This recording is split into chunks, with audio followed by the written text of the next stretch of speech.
Welcome back to another edition of Noble Theory Podcast. What we're going to do is give you our top 7 agencies or departments to cut out of the U.S. federal government. We're going to each have 7. Some will overlap, some will not.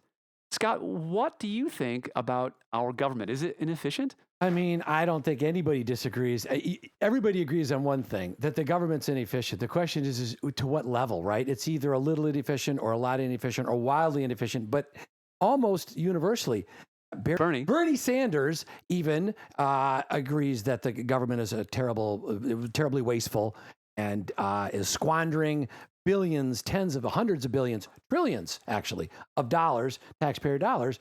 So what does that tell you? This really is a nonpartisan issue. This isn't a left-right issue. This is an issue that is really passionate to many, Americans across the country. Yeah. Given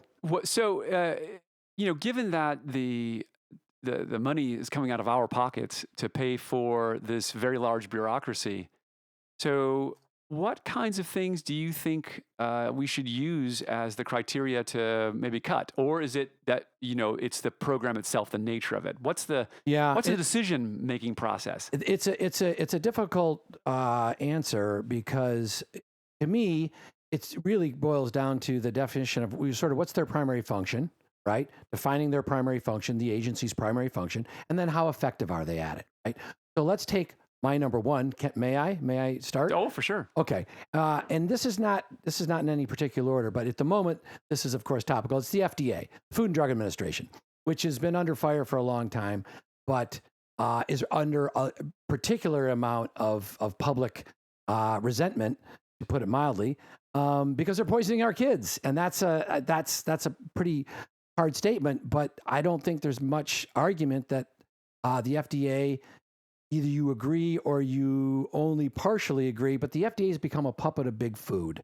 And big food really is dictating nutritional policy and function. And we can't have that. You obviously can't have the fox guarding the hen house. Yeah. It really started in the 80s, it might have been the 90s, when one high-level food executive discovered a high fructose corn syrup. And the food companies realized quickly that high fructose corn syrup was incredibly sweet and was cheaper than sugar as a commodity. And sugar was very cheap at that time, but high fructose corn syrup even cheaper, a byproduct of some of the sugar refinery process. And that is what they started putting in the beverages and as a soda, we call it pop, where I'm from. And that sort of started to shift. They didn't lower the prices, they lowered their costs.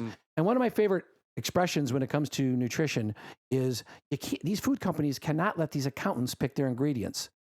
What that means is obviously they're picking ingredients that are cheaper for all the wrong reasons. They're just driven by profit, and health be damned. And we can't have this. I mean, the FDA is a captured regulator, and because of that, you kind of want to get rid of it. Is that the idea? I think the FDA has got to be completely whole cloth dissolved. Yep. Right. Okay. Yeah. Clear the table. All right. So would that be true for all captured regulators? Well, it's a different podcast. I think it's a complicated issue, but I don't think there's any question that right at this moment, the FDA is under a particularly microscopic torch from public opinion. Yeah. And it really comes down to the school lunches. I mean, my kids come back from school and they've got Gatorade. They've got a sports beverage in there left over from their lunch. We will take a Gatorade sponsorship, by the way. We will? Jeff will take a Gatorade sponsorship. This chair will have a Gatorade banner. Right. I used to drink Gatorade when it came in a glass jar.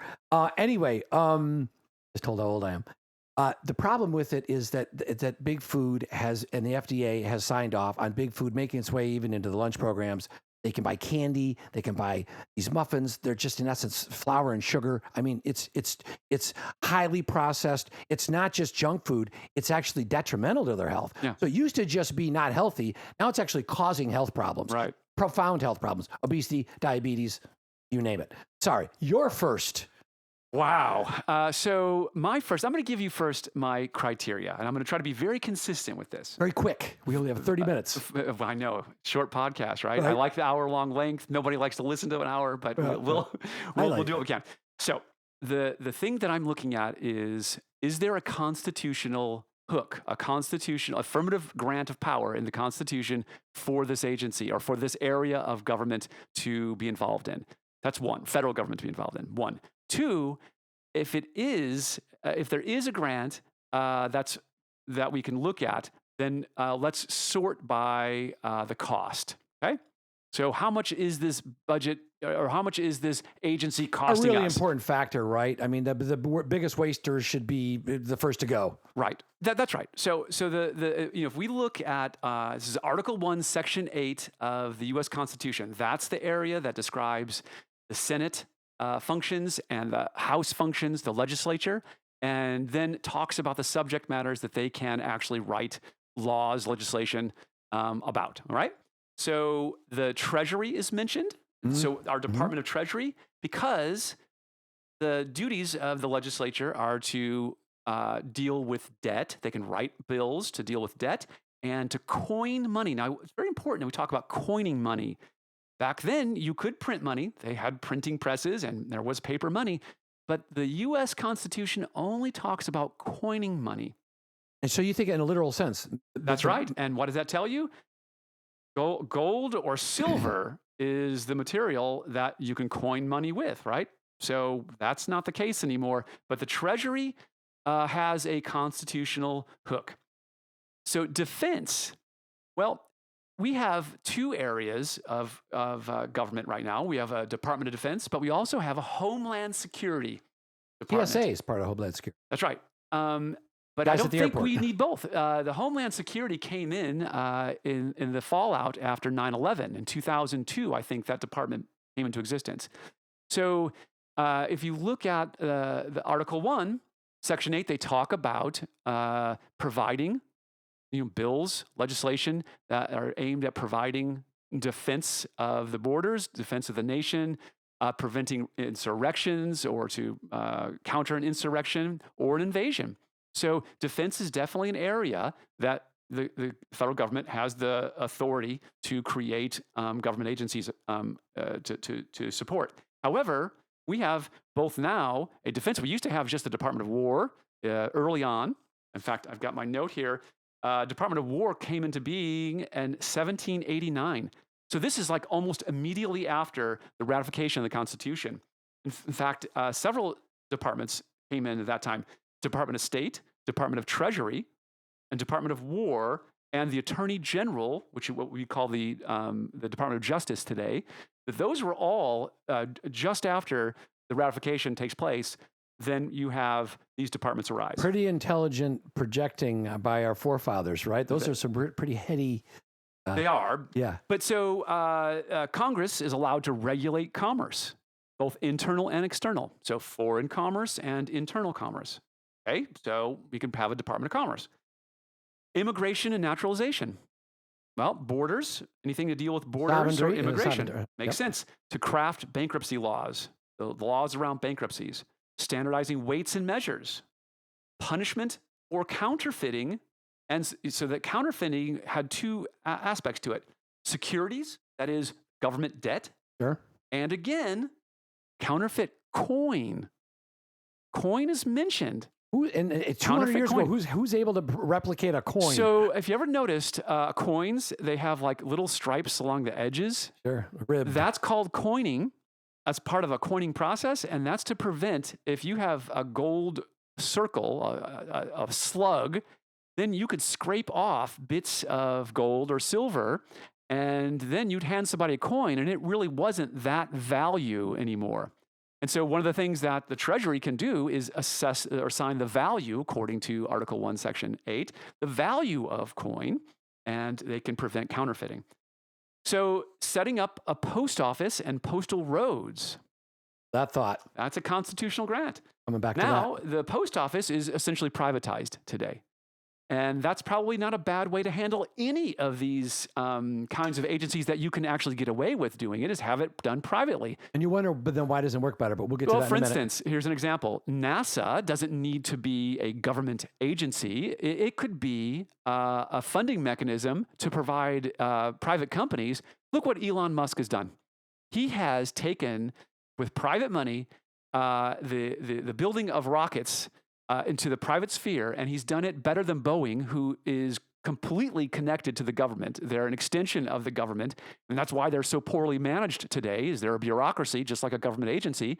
And so he's doing things that Boeing can't even do successfully with a lot less money. I think that's really sort of one of the founding principles that Musk formed SpaceX on, was that I can do this privately. $100 million, $150 million. He could do something that Boeing can't do with hundreds of billions of dollars. That's right. Moreover, and his rockets work. So I suspect the same thing is true with the post office. If we let the private now, I'm not saying all areas. You can't have a private State Department, but you can have a private post office that's actually very well functioning and very well managed. See, I think the problem with the post office, though, Jeff, is that it's somehow has managed to be private. It's got a shoe in each canoe. It's got one shoe in the private enterprise, sort of it running sort of as a supposed freestanding entity, and it gets government support, $5 billion a year from the U.S. government, and it's tens of billions of dollars in debt. It's got unsustainable retirement and health benefits. It's a mess. Yeah. But that's because it's mismanaged. Yeah, right. But my point is mismanaged, but it's mismanaged by the government because it is an extension of the government. So the Congress, Article 1, Section 8, is allowed to promote the progress of science and useful arts through patents and copyrights. So having a patent office and a copyright office, right now the Copyright Office actually sits in Congress. So that's an agency that's actually a congressional agency. Patents sit in the Department of Congress, I think. So maybe all of these should sit in a Department of a Department of Commerce instead. But we'll talk about that in a moment. So to raise and support armies, no longer than 2 years. So in other words, the Constitution says you can have a standing army for 2 years without renewal of appropriations. Every 2 years, you have to reappropriate. Wow. Oh. That still It has to be. It's in the Constitution. That doesn't mean mean much today. That's right. So maintain a Navy. Well, that means you get to have a Department of Navy because that's a separate line item, right, in the Constitution. So you could have armies, raise and support armies for 2 years. It doesn't have that 2-year limit on Navy, so you could have a Department of Navy that is just funded annually. So establish military law. I think this is like the USCMJ, Uniform Code of Military Justice. To create a militia and a military reserve system. So I think that's what our forefathers imagined, is that the standing army would actually be a reserve army, and in times of war, then there would be congressional approval to initiate war, and then the reserve army would become the regular army. And you would have a militia on top of that. That was, I think, the conception. So these things that are around war and around navies and around defense, there's certainly a constitutional grant of power. To manage the district, now District of Columbia, but the federal district, at that time, they didn't have one established. But whatever that is, and that's why D.C. is managed by Congress. Finally, the building and maintenance of forts, armories, docks, and so forth. So shipbuilding yards and that sort of thing. So that would allow for the federal government to own some buildings and the land beneath those buildings. But do you need an entire Department of Interior where the federal government owns something like 2/3 of all the available land in the United States? 1/3 or 2/3? I may have my fraction. I read there's 7,000 empty government-owned buildings. 7,000. That's buildings, yeah. That have to be heated, maintained, right? And I can imagine the cost to just have these empty buildings sitting there. So now when we take that list more than of constitutional grants and we apply the cost to it, the first one to go, drum roll, is the Social Security Administration. It's an independent agency. There's no constitutional, affirmative constitutional grant for it. And it is by far the most expensive in the list. So it's about $2 trillion annually to maintain that. Now, are you saying abolish it and replace it with some other system? No, I'm saying I'm going to get a lot of feedback, I think negative, maybe not, abolish it altogether. And the reason is that it was first created in 1935. Entirely different set of circumstances. Correct. And so in 1940, which is the earliest I have data for, the ratio of worker, we can imagine a worker on a platform in the base to the number of beneficiaries above it, right? So we're going to create a fraction. We've got this base back then, 160 workers providing tax dollars to pay one beneficiary. I know where you're going. In 2013, which is the last year that I have the data for, it's 2.8 workers for one beneficiary. So we've gone from 160 workers funding one beneficiary to just 2.8 funding one. Not sustainable. It's not sustainable. So whether I want it cut or not, it's going to go away. It cannot be supported. The question is can it be modified to a point of better efficiencies, lowering the benefits? The point of it, if you read the congressional reports of that period of time, all the newspaper articles about it, and then the academic work talking about it afterwards, really the purpose of it was to support those people who were impecunious, sort of very low income families of people, retirees. It wasn't designed. It was not designed to do what it's doing today. Of course, yeah, agreed. And so it's no longer serving its intentional, its intended purpose. And so, to modify it would be to essentially decimate it. I mean, you would have to really alter it. And maybe that's what you can do. It should go, though. There's no constitutional grant for it. I think one of the big things you're going to get for pushback is not whether or not what you're saying is intelligent or factual. Clearly it is. The problem is you've got all these people that are on it, and what do you do with those people? Yes, that's and right. So that alone is going to prevent a drastic change. None of us, maybe contrary to popular belief, but none of us actually have a claim to those benefits. Right? There's no legal contractual claim to those benefits. Interesting. Yeah. Yeah. So, okay. So for me, Social Security. Now, can I? You, FDA. Yes. Second one. You're going on number 2. Jumped into my second one. And again, reminding everybody, a big part of my criteria for creating my list was personal contempt and a lack of trust, public trust. Does the public trust these entities, these government or agencies? And coupled with waste. So those are sort of the 3 parameters I was using. DOJ is my second one. Department of Justice is just completely, I mean, where do you start? It's a dumpster fire on steroids. It's crazy how weaponized it's become. And it's actually pretty sad. If you go back to the Obama era when they went after the Tea Party people, the IRS went after the Tea Party people and tried to prosecute those people and slowed their applications and slow walked them and watched those organizations. I'm sorry, you want? No. I think that's a great point. I'm agreeing with you. Yeah. Oh, I'm sorry. Good. I thought, yeah. And so it just kind of harkens back to that. And then of course you speed up to it seems like the ruthless, the raid at Mar-a-Lago on Trump and his family. I wouldn't want that on the Bidens. I wouldn't want that on anybody. So they're weaponizing a bureaucracy. Yeah, of course. Against the people. Well, turning, and ironically, an organization that's supposed to protect the rights of people, right, and protect, in fact, is completely flipped, and it's sort of mind-boggling. Each time the DOJ did something, it was more outlandish than the last thing they did, right? And so we jumped to the Hunter Biden pardon, which is really seems to be caused an extremely big pushback on both sides of the aisle, and for good reason.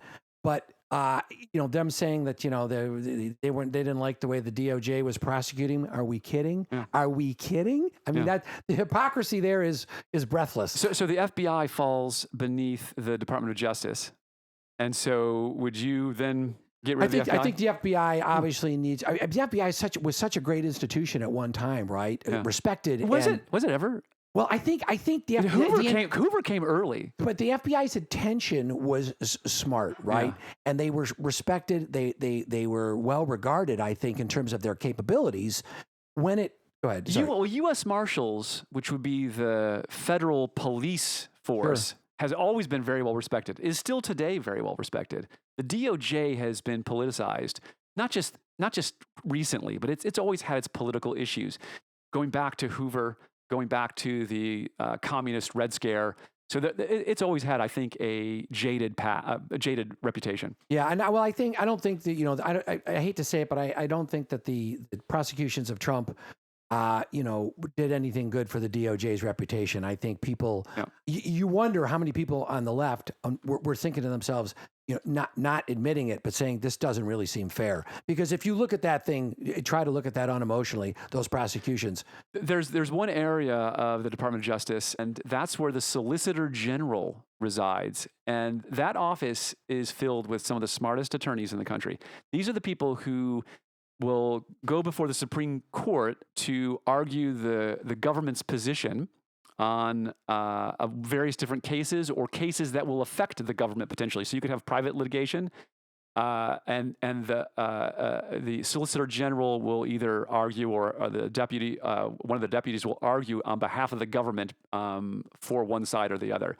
And so you have some very smart attorneys, but to your point, this is a kind of a one-sided effort, right? So the government gets the best law firm in the world, private law firm in the world, or public law firm in the world, paid for by us to argue its case for itself. Mm-hmm. And we all know not a fair fight. Well, not a fair fight, and you have the problems that Max Weber. He was a noted sociologist, I think in the 30s and 40s, and Max Weber argued for the benefits of bureaucracy, but he was also very as a way of organizing and structuring government. But he was also very keenly aware of the restrictions bureaucracies can impose on individual freedoms and liberties. And so having a very powerful bureaucracy can cause individuals to have to run through a machine, impersonal, not understanding, unwavering, to get anything accomplished. And so oftentimes they will just be crushed beneath the wheel of the weight of that machine. Are you going to your second one, or am I? You just did your second. I think. So my number 2 is, drumroll, Department of Health, Education, Welfare, which became, that was in 1953, it became the Department of Health and Human Services in 1980. So they dropped education out of that, which became its own department later on. Can I say something because we agree? Because my next 2 are NIH and CDC, which are departments within. Well, so luckily for you, I'm getting rid of the whole Department of Health and Human Services. I'm cutting every stitch of it. Yeah. So, see, if you do it my way, I get to pick out NIH and CDC by name. That's right. That's good. That's sorry. Go ahead.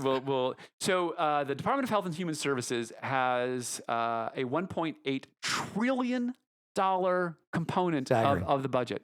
Staggering. $1.8 trillion. And what do we get for that? What do we get for that? No constitutional hook. So this is no accountability. You mean no accountability? Massive bureaucracy.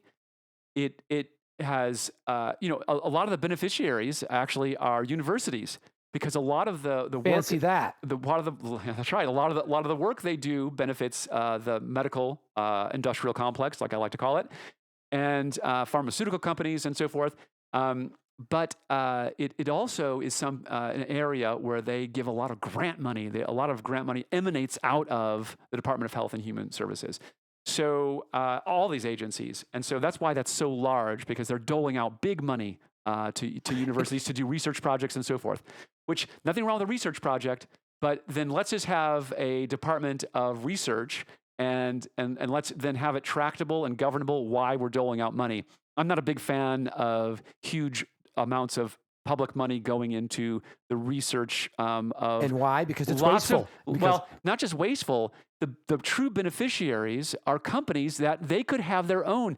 You're telling me that Merck or GM, they can't have their own research department and fund it themselves? Of course they can. Instead, we are subsidizing the research the primary basic research for lots of private businesses. They should be doing the research themselves. Yeah, and by the way, I just wanted to get your comment on stepping back for a second on your Health and Human Services cut, all the way to the World Health Organization, which our NIH became sort of a puppet of, and they're setting worldwide policy. Obviously, we're all leading to where, COVID, but interesting that the World Health Organization was really sort of setting U.S. health policy from afar, right? And they're carrying water. NIH is carrying water for the whole thing was, and the CDC. Sorry. So that was my number 2. I think we've only got 5 minutes. You got number. All right, number 3. The DOD, Department of Defense. Wow. A huge, mind-boggling, wasteful. I mean, look at Elon Musk. Elon Musk is one of his most recent public comments was that the F-35 or the F-16 with the fighter jet, one of the fighter jets, which are several $1 billion each, could be replaced by a drone, a manless drone, pilotless drone for, whatever, a few hundred. I think that actually the DOD, the separate line item for the DOD, it's only something like half or less than half is actually going into wages. So I think that's your point. A lot of it's going into armament and wasteful armament. They're making in some instances they're making artillery that doesn't work. Yeah. Right. Armored vehicles and I read quickly that they spent tens of billions of dollars, Jeff, on camouflage that didn't work. They were going to Afghanistan, and they bought these uniforms, and they spent a few $1 million designing them and 20, 30, 40 $million on the pattern, and they didn't work. They were green in the desert. Here's one way you could do it, and it's not going to cost anything, right? I'm just going to give this away free. Go to whatever environment you're in. Take a look at how animals look in that environment, and that's the camouflage you should use. So if you're in forests, look like a deer. Yeah, you sir are out of line with the common sense. If you're in the jungle, look like a tiger. If you're in the desert, nobody does it better than Mother Nature. That's apparently, right. Mother Nature's figured out camouflage. The best palette of all. So my number 3, Department of Education. By the way, that's on my list too. Go ahead. The reason my number 3 is Department of Education is there's no constitutional, no Article 1, Section 8 grant of power. Or subject matter, and $300 billion. Wow. And by the way, just give it to the states, and the teachers' union's out of control. Let each state take the money. I mean, there's no reason that it has to be $300 billion to begin with. So let's just say $100 billion is a grant to each of the states. They divide the money up pro rata based on... Look at the graduation rates just in LA and New York school systems, unified school systems, and then you realize the Department of Education is failing. That's right. And That's right.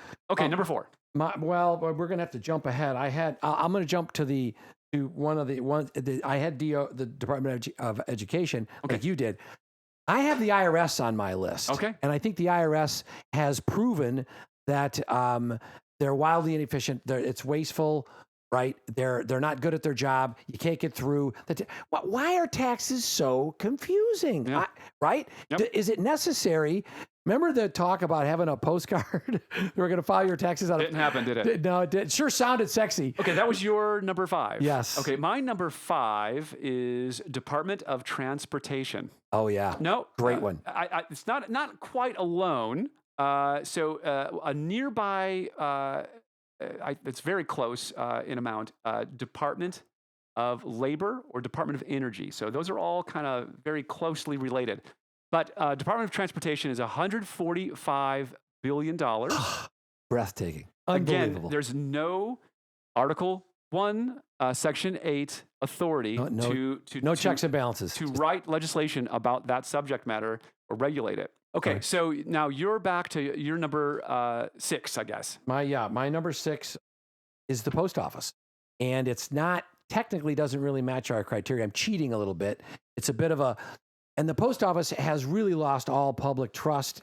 It's not functioning well. It's not functioning at all. I mean, you can't, I don't send anything that's important by mail, and I don't really receive much that's important by U.S. mail. By the way, it's disappointing. The post office used to be how cool was the post office? 6 days a week, the mail was there. A couple days, you got something across the country, and the whole thing is completely gone AWOL. There's no accountability.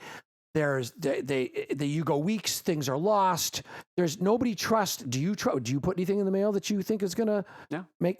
Yeah. I mean, you can't. Most people don't use the mail like that anymore. It's and whether or not it's, obviously there's the electronic and social People aren't media. getting checks anymore. That was the bulk of mail before, checks and mail order catalogs, and that stuff's all done online and it's done electronically. Right, now. so it's not necessarily their fault, but it's bloated. Technology, like it always does, is technology finds its way around a monopoly. And you see that they've got a several $1 billion order for electric mail delivery vehicles, which I think Trump is going to make. So I made a mistake by saying Department of Transportation for my last one. I got it out of order. It was Department of Agriculture. Oh, wow. Farming. Oh, you're getting into a whole $225 billion. The subsidies that farmers get. So sugar, you talked about corn syrup earlier. Sugar is a very heavily subsidized agricultural commodity. And also very bad for you. Unrefined sugar. Sugar is better for you than corn syrup or high fructose corn syrup. Cigarettes are better for you than cigars. So again, Department of Agriculture, no constitutional hook, and so then that would be fit in for transportation after that. And so then where I am now is Department of Labor, $73 billion for the Department of Labor. Nice. No constitutional. I have to say the Department of Labor is a great one, Jeff. Thank you. Yeah, the waste, it's all there. And we were talking a little bit about unemployment benefits and job training and where all that waste is and where all that money's siphoned off. And I think Trump's got it right. In the best job training, I think, is to offer deregulation, let small businesses get started, groundswell from the ground up. Hire people, let them come in at entry level, learn on the job training, learn a skill, learn a trade, and that's your job training. They're making money, the company's profiting, and everybody wins, and it doesn't cost the government $70 billion a year.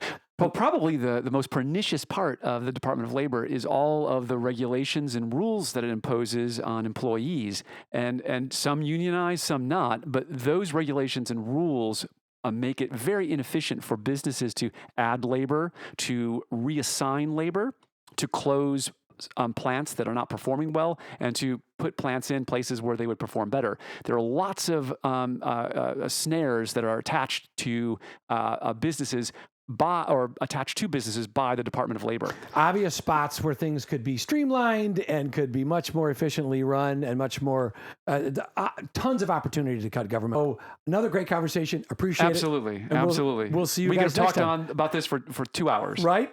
We certainly could. And cut some costs. We'll see you next time. Bye-bye. Thanks.